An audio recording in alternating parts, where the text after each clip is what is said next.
Everyone thinks the internet was built on open competition. They are wrong.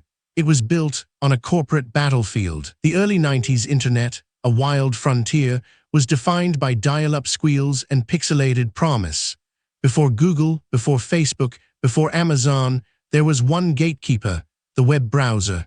And for a fleeting, glorious moment, that gatekeeper was Netscape Navigator. In 1995, Netscape Communications was a Silicon Valley darling, founded by Mark Andreessen and Jim Clark. Their Navigator browser held an astonishing 90% market share, an undisputed monarch of the digital realm. Its IPO that year was nothing short of legendary, valuing a company with virtually no revenue at billions. But a silent, predatory behemoth watched from Redmond, Washington. Microsoft, with its Windows operating system dominating personal computing, saw Netscape's meteoric rise not as innovation, but as an existential threat to its burgeoning empire. This wasn't merely about browsers, it was about control. Bill Gates, then CEO, reportedly dismissed the internet in 1994, believing proprietary online services like MSN would prevail. He quickly pivoted, however, unleashing the full might of Microsoft against Netscape. The war began in earnest with the release of Internet Explorer 3.0 in August 1996. Microsoft's strategy was brutal in its simplicity: leverage Windows. They bundled Internet Explorer directly into the operating system, making it not just free, but omnipresent. Why would a consumer pay for Navigator when Explorer was already there at no additional cost? Netscape, a software company reliant on selling its browser, found itself in a death spiral. Its primary product, once a premium offering, was now a commodity, given away for free by a competitor with infinitely deeper pockets. The market shifted violently. Microsoft's tactics went further. They struck deals with internet service providers and computer manufacturers, offering incentives to preload Internet Explorer exclusively. The message was clear: if you wanted to partner with Microsoft, you played by their rules. By 1997, Netscape's market share was plummeting. The company scrambled, attempting to diversify into server software and releasing Navigator as open-source code under the name Mozilla. It was a desperate move, an attempt to rally community support against an unstoppable force. The Justice Department took notice. In 1998, the U.S. government filed an antitrust lawsuit against Microsoft, alleging illegal monopolistic practices.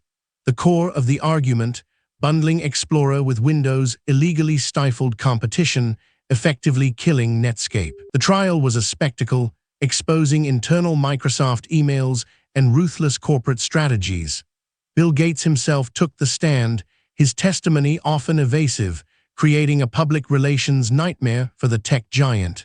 Yet, the legal battle moved slowly, far too slowly for Netscape. In November 1998, America Online, then a dominant internet service, acquired Netscape for $4.2 billion. It was a significant sum, but far less than Netscape's peak valuation. The acquisition was a mercy killing, preserving what little remained of the pioneering browser. The browser war fundamentally reshaped the internet. Microsoft's dominance with Internet Explorer led to a period of stagnation in web development. With no serious competition, innovation slowed. Developers were forced to build for Explorer's quirks, rather than pushing the boundaries of the web. This era, often dubbed the IE6 nightmare, saw the internet evolve at a glacial pace. Without the competitive pressure Netscape once provided, Microsoft had little incentive to improve its browser, leading to security vulnerabilities and compatibility issues that plagued users for years. The antitrust case eventually resulted in a ruling against Microsoft, finding that the company had indeed engaged in monopolistic behavior. However, the remedies imposed were largely ineffective in reversing the damage to Netscape or restoring true browser competition. The spirit of Netscape, however, lived on in Mozilla, the open-source project.